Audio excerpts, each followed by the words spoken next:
Graças a Deus, Senhor Jesus, irmãos, amém? Hoje, como é a noite de oração, vou pedir para os irmãos em especial, o nosso amado e querido irmão William, né? Ele encontra-se internado, porque constatou uma bactéria no sangue dele, mas nós já queremos que, em nome de Jesus, essa bactéria vai cair por terra, amém? E vamos orar e pedir pela vida dele, né? Nosso irmão amado, amém? Vamos orar.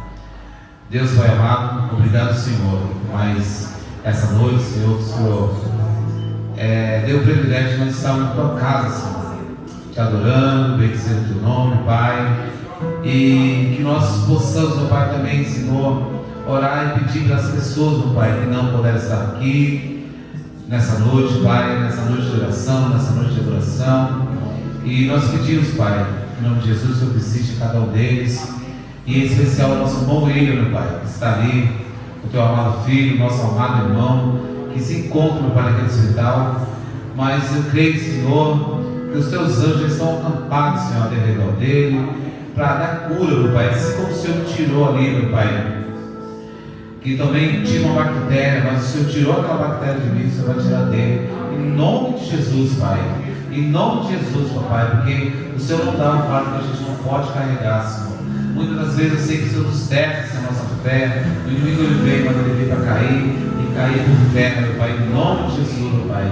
E nessa noite, Senhor, nós clamamos, Senhor, pela vida dele, que ele possa, nesse momento, Pai, estar se confortável, meu Pai, com as orações, com o Espírito Santo ali, meu Pai, cuidando dele, assim como o Senhor vem cuidando, meu Pai.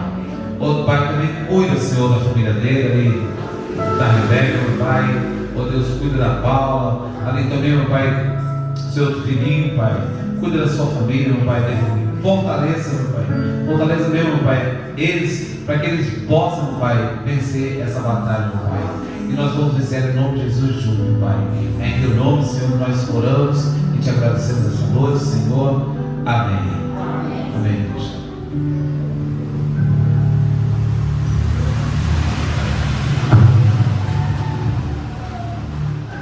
Amém. Nesse momento eu convido os irmãos a abrir suas Bíblias lá em Efésios, capítulo 6, do versículo 10 e 11. Efésios, capítulo 6, versículo 10 e 11. Se puder se colocar de pé, versículo 10 e 11.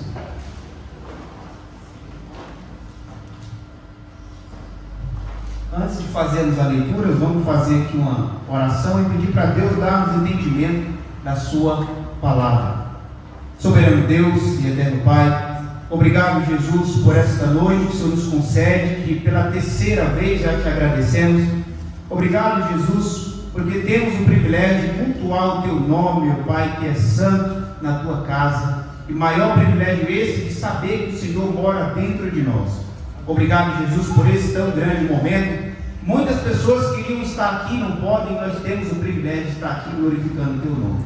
Dá-nos entendimento da tua palavra, não deixe que saiamos daqui sem ouvir o teu falar. Fica conosco, dirija-nos, Pai, para o louvor do teu nome, é o que eu te peço em nome de Jesus. Amém. Diz assim o título de Efésios, capítulo 6, versículo 10 e 11. A armadura de Deus. Versículo 10. No demais, irmãos meus, fortalecei-vos no Senhor e na força do seu poder. Revesti-vos de toda a armadura de Deus, para que possais estar firme contra as astutas ciladas do diabo. Até aí, até o versículo 11. E eu andei pensando nos dias estão muito difíceis, e eu memorizando e pensando, e Deus me fez meditar nessa palavra, e eu achei extraordinário, porque em meio a esse momento difícil que o mundo está vivendo, eu tenho percebido que muitas pessoas têm se sentido aflitas, têm se sentido fraco, frágil. Muitas pessoas têm se sentido de uma certa forma até abandonada por Deus. Tem pessoas que chegou a esse ponto. E eu pensei, Deus, vamos pelo menos me auxiliar aqui para meditar em um texto que todos nós saiamos mais compreensivos do que o Senhor tem a falar conosco nesses momentos que o mundo está passando de tão difícil. E aí eu pensei no povo de Deus. Nós, como povo de Deus, como devemos se comportar em meio a esse momento que o mundo está passando? E aí o Espírito Santo automaticamente me fez lembrar desse texto que traz por título a armadura de Deus. E parando para pensar detalhadamente, o povo de Deus é um exército. É um exército que se rende a Deus e não ao nosso adversário. E a palavra de Deus menciona que nós devemos resistir a Ele e Ele fugirá de nós. Mas cá entre nós só conseguimos resistir ao nosso adversário se nós conhecermos bem o Deus a quem nós servimos. E não só isso, além de conhecer o Deus a quem nós servimos, nós precisamos também se revestir dessa armadura que o próprio Deus na sua palavra diz que nós devemos ter. Armadura para os pés, armadura para o corpo, capacete. Mas nós temos que estar preparados para as aflições que nos esperam.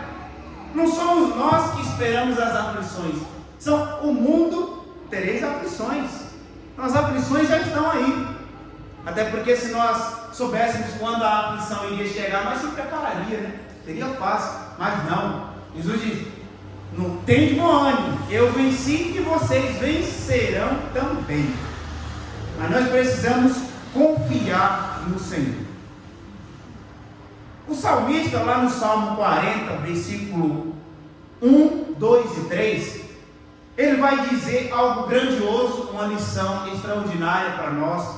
Ele vai dizer, o salmista, o seguinte: esperei com paciência no Senhor, e além de ter esperado no Senhor, o Senhor me livrou de um grande lamaçal.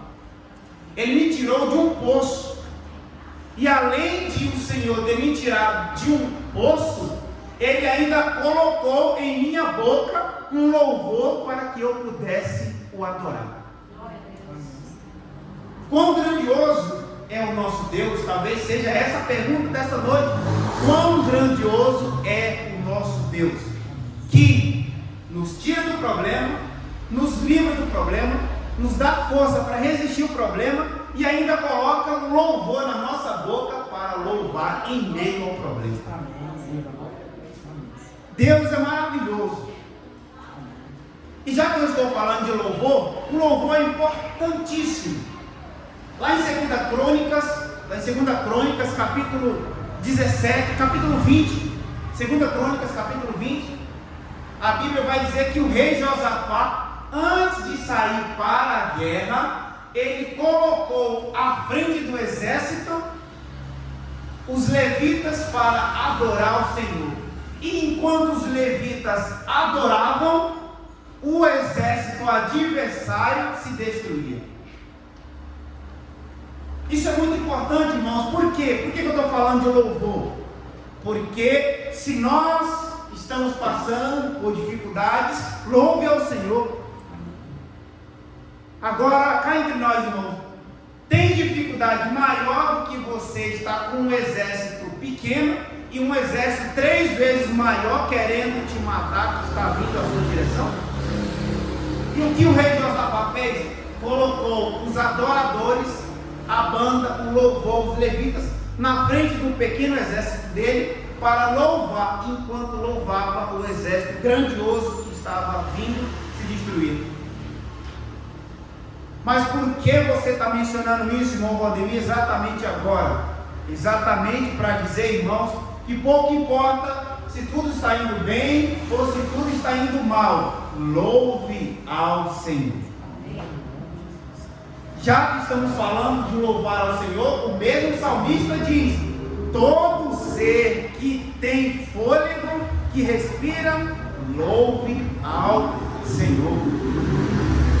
Agora note que o salmista ele não diz a circunstância, não, louve ao Senhor enquanto tudo estiver bem, não. Louve o Senhor enquanto tudo estiver mal, não. Ele apenas diz: louve ao Senhor, mostrando para nós que nós devemos louvar ao Senhor em todo o tempo.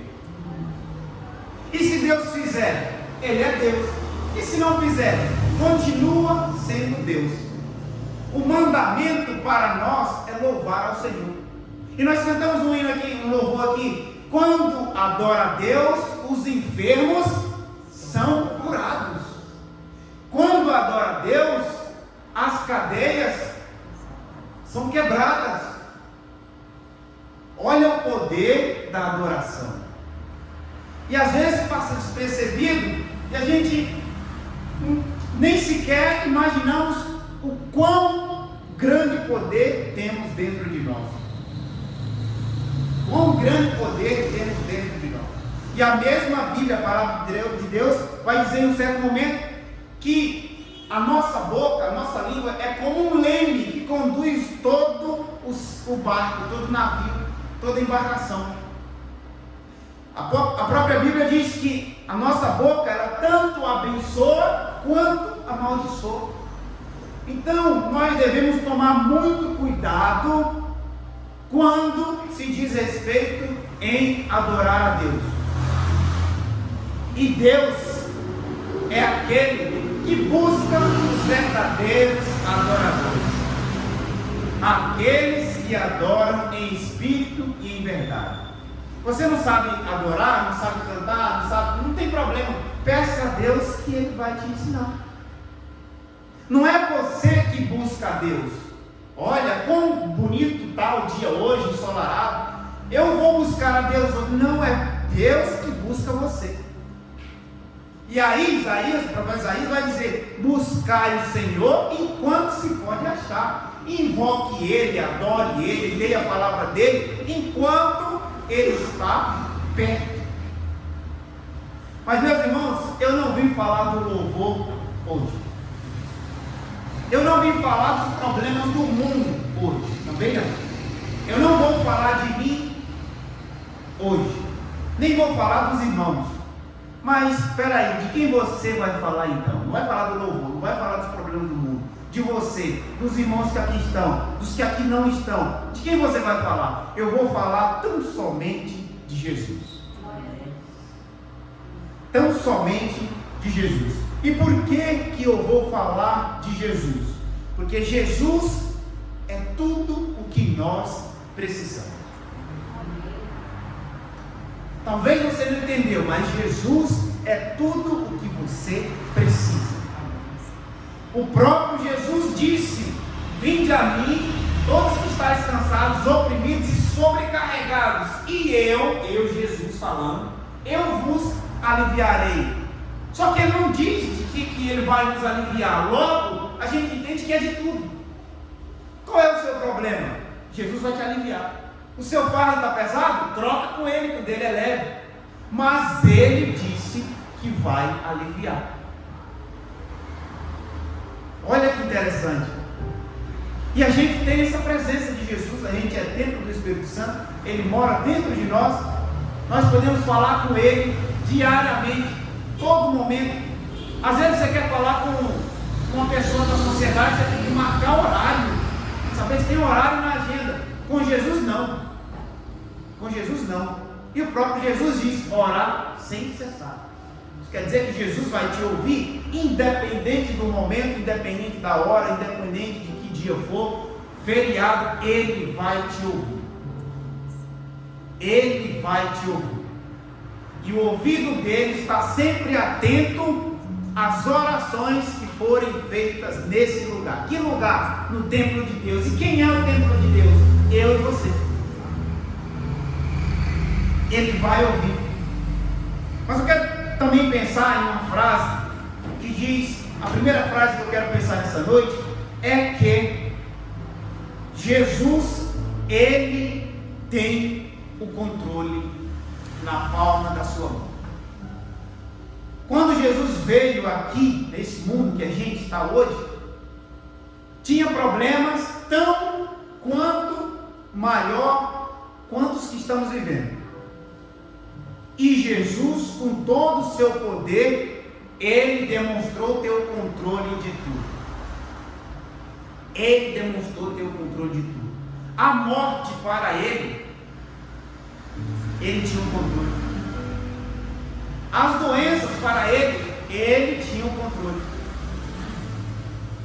Para Ele, nada é impossível.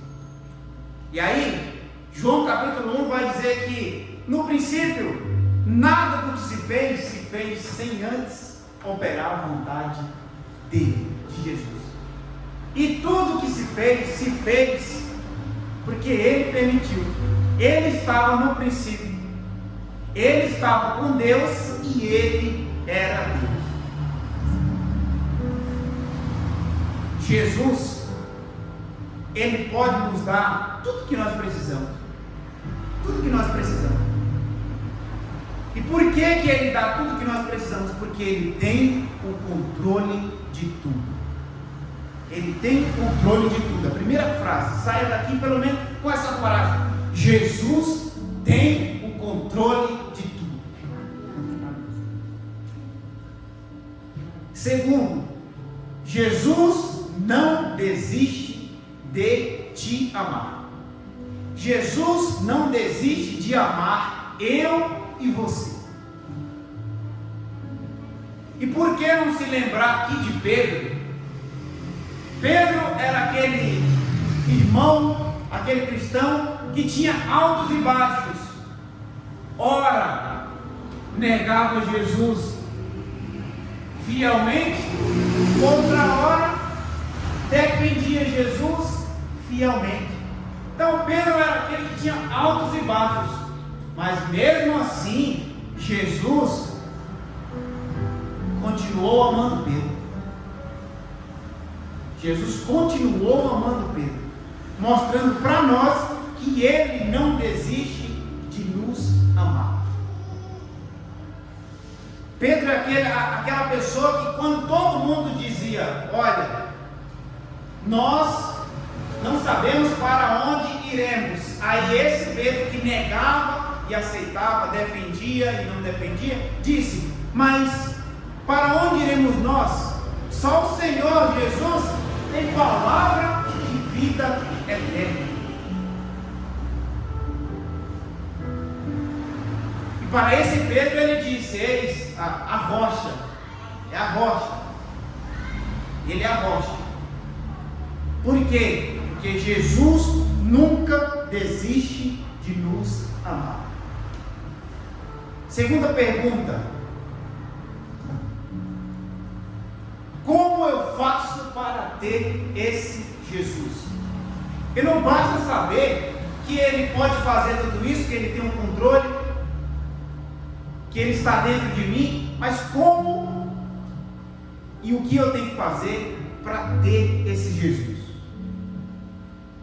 E a palavra de Deus lá em 2 Crônicas, capítulo 7, versículo 14, diz assim: e se o meu povo, que se chama pelo meu nome, se humilhar, orar e se converter dos seus maus caminhos, então eu, Deus, ouvirei, sararei toda essa terra.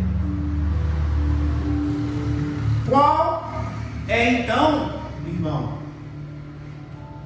o segredo que eu tenho que fazer, aquilo que eu tenho que fazer para ter a presença de Jesus? Segunda Crônicas 7,14.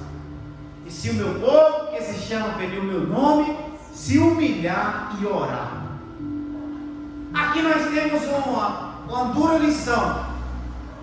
Terceira pergunta: você tem orado? Você tem se humilhado? Você tem se arrependido dos seus maus caminhos? E aqui é algo difícil. Por quê? Porque orar é para poucos. E a Bíblia diz: quanto mais nós oramos, mais poder nós temos. Quanto menos nós oramos, menos poder nós temos. Para o mundo, você não tem que se humilhar, você tem que ser exaltado. Mas aí Deus fala: humilhai-vos perante a potente mão de Deus, para que em seu tempo Ele vos exalte. Mas o mundo inverte. O mundo quer que nesse mundo a gente seja exaltado. E Jesus diz o contrário: perca esse mundo para você ser exaltado no meu mundo. Pior que ninguém quer ser humilhado nesse mundo. A gente quer ser exaltado nesse mundo, e aí a gente está fazendo o contrário. Porque a vontade de Deus é que nós estejamos sempre com os nossos olhos fixos em Jesus. Salmista novamente, 121, eleva os meus olhos para o alto, e de lá me vem o meu socorro. E de quem vem o meu socorro?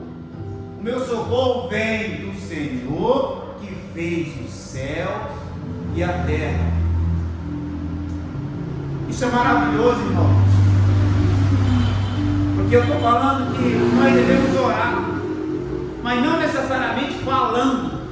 O salmista diz que basta você olhar para o céu, orar em espírito, e o Senhor, que sonda o nosso coração, a nossa mente, Ele vai conceder aquilo que está no nosso coração conforme a sua vontade.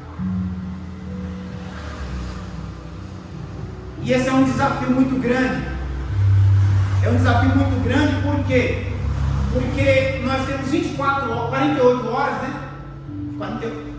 24 horas, e nós, digo por mim, não oramos o suficiente. Só que Deus, lá em Gênesis, Ele disse: façamos o homem conforme a nossa imagem e semelhança. Só que Ele deu um decreto. Deus disse: façamos o homem para o louvor da glória de Deus. Só que a gente pega essas 24 horas e coloca várias coisas dentro dessas 24 horas. É uma rede social, é um carro para lavar, qualquer coisa do tipo. E a oração vai ficando. E quando a gente precisa de fato de Deus, aí acontece o que a palavra de Deus diz: que Deus não habita em templos sujos. E aí a gente fica preocupado em saber: mas eu não estou sujo, minha mão está limpa, minha roupa está limpa. Mas não é desse templo que Jesus está falando, não é dessa roupa que Jesus está falando. Jesus está falando aonde está o teu pensamento. Aonde estiver o teu pensamento, de lá procede as saídas da vida. Aonde está o teu coração? Está o seu coração, você confia em carros, em cavalos? Ou você confia no Senhor que fez o céu e a terra? É isso que Deus quer que nós façamos, independente do que vai acontecer no mundo, até porque o que acontece já está escrito. A gente tem que sempre estar com os nossos olhos fixos em Jesus. Ele é tudo para todos. Ele é tudo para todos. E o que eu acho lindo aqui nesse texto de 2 Crônicas, capítulo 7, versículo 14, é que buscar a Deus é a ordem. Ele vir até nós é a promessa. 2 Crônicas 7,14 diz: buscai o Senhor. E se o meu povo, que se chama pelo meu nome, a ordem é a gente buscar o Senhor. E a promessa, no final do versículo 14, é Ele dizer, Deus está dizendo, que nós teremos a presença dEle. A promessa é Ele estar conosco. Mas que promessa? Aqui nós já caminhamos para um outro assunto. Que promessa? A promessa que Jesus disse. E o que Jesus disse? Jesus disse que não nos deixaria só. Jesus disse que não nos deixaria só. A Bíblia, ela está ligada ao Novo com o Antigo Testamento. Nós estamos em 2 Crônicas, capítulo 7. E Deus, em 2 Crônicas, capítulo 7, já diz que o povo dele, que se chama pelo nome dele, ele não vai deixar só, vai sarar, vai purificar, vai libertar, vai salvar. Antigo Testamento. No Novo, Jesus diz: não se preocupem, eu vou, mas eu vou enviar um Consolador, e ele estará com vocês até o fim dos tempos. Até o último dia ele estará com vocês. Veja que a Bíblia, ela se completa uma parte com a outra. E a promessa de Jesus é que nós sempre andemos com Ele. Nós também precisamos conhecer Jesus e a sua santidade. E para que nós precisamos conhecer Jesus e a sua santidade? Para que o pecado deixe de ser pecado. Conhecer Jesus, qualquer um pode conhecer. Ouvir falar de Jesus, qualquer um pode ouvir falar. Mas e de com ele andar? Era assim. Temos o privilégio de dizer isso. Eu conheço, mas eu também amo. É diferente. Uma coisa é ouvir falar, e outra coisa é de com ele andar. Temos coisa totalmente diferente. Daniel capítulo 11, versículo 32, vai dizer assim: o povo que conhece a Deus é um povo forte e fará grandes proezas. O povo que conhece a Deus é um povo forte e fará grandes proezas. A missão nossa é conhecer a Deus, mas conhecer a Deus na sua essência. Não só conhecer a Deus de ouvir falar, mas de com Ele andar. De com Ele andar. E quando nós tivermos a presença de Deus, nós teremos tudo. E nós temos que pedir a presença de Deus. Porque é possível você ser o templo do Espírito Santo e o Espírito Santo não está no templo. É possível. É possível você orar e o Espírito Santo não está no templo. E Moisés, lá em Êxodo, quando Deus estava falando com ele, que ele iria guiar o povo no deserto 40 anos, Moisés, aí Deus diz: ó Moisés, vai que vocês vão entrar na terra prometida, a terra que mana leite e mel. Só que tem um problema, Moisés. Como o povo adorou outros deuses aqui no deserto, eu não vou com vocês.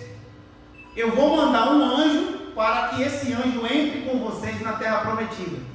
E Moisés, na presença de Deus, disse assim: Senhor, se o Senhor não for com a gente, nem nos faça sair daqui. O que Moisés está querendo dizer?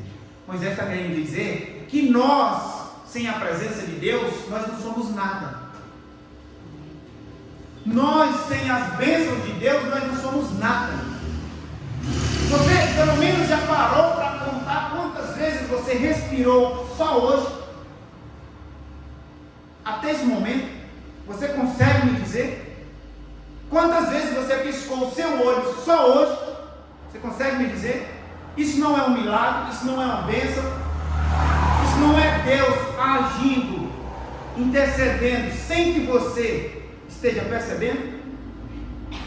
Mas calma, a palavra de Deus diz que as misericórdias do Senhor se renovam toda manhã, e elas são a causa de nós não sermos consumidos. Então você está aqui hoje, e eu também, pela misericórdia do Senhor. É por isso que nós cantamos: eu te agradeço por tudo que tem feito e ainda o que vais fazer. Ainda o que vai fazer. Você, eu, nós precisamos de Jesus. Nós precisamos revestir também do seu poder. E esse poder está à nossa disposição.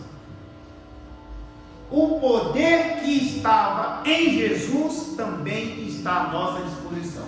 Mas não confunda estar à disposição com estar em você. É diferente. Estar à disposição é uma coisa, estar em você é outra coisa. Então, o poder que operava na vida de Jesus também está à nossa disposição. Se não, vejamos Mateus capítulo 21, do versículo 18 ao 22. Mateus 21, capítulo 21, versículo 18 ao 22. Mateus 21, versículo 21. Veja o que Jesus está dizendo para nós. Jesus, porém, respondendo, disse-lhes: em verdade vos digo que, se tiverdes fé e não duvidardes, não só farei o que foi feito à figueira, mas até se a este monte disserdes: ergue-te e precipita-te no mar, assim será feito. Versículo 22. E tudo o que pedirdes na oração, crendo, o receberei. Isso mostra para nós que o mesmo poder que operava em Jesus e através dele está à nossa disposição. Podemos desfrutar desse privilégio? Sim. Sim. E isso só acontece quando nós buscamos a Deus. Quanto mais nós nos aproximamos de Deus, mais reconhecedores das nossas falhas nós somos.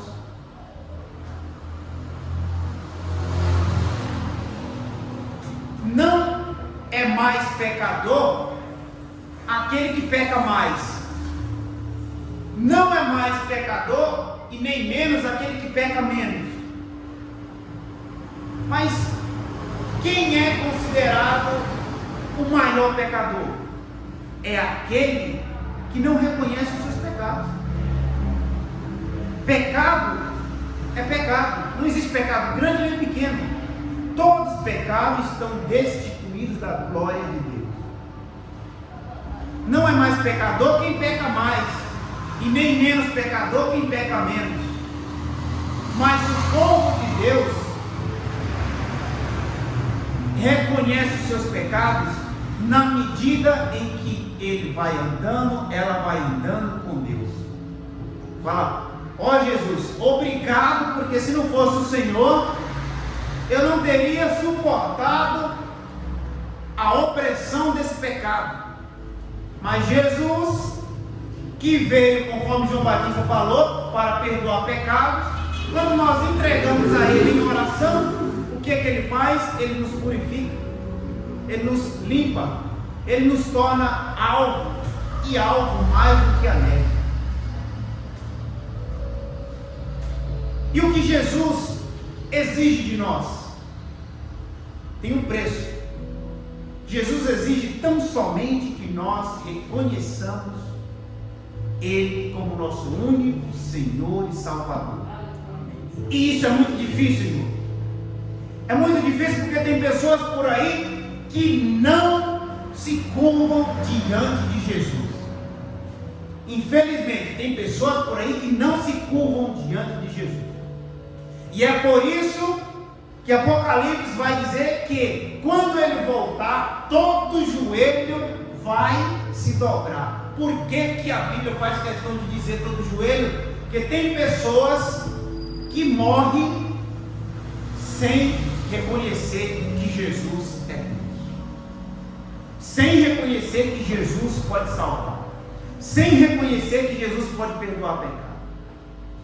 E o maior privilégio que nós temos nessa noite é de dizer que Jesus pode perdoar os meus pecados. E você pode fazer isso quando você entregar a sua vida ao Senhor. E a palavra de Deus diz: entregue o teu caminho ao Senhor, e o mais Ele fará. E o problema Ele resolverá.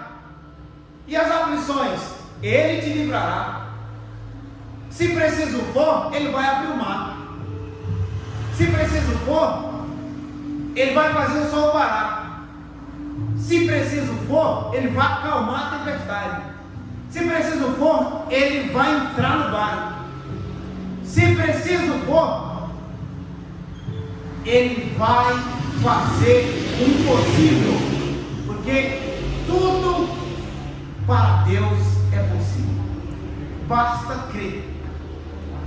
Crendo, veremos Deus e viveremos com Ele uma eternidade. Que Deus em Cristo Jesus abençoe todos vocês e que nós continuemos com esse desejo de louvar a Deus e glorificar o seu nome em espírito e em verdade. Que Deus abençoe você que está em casa.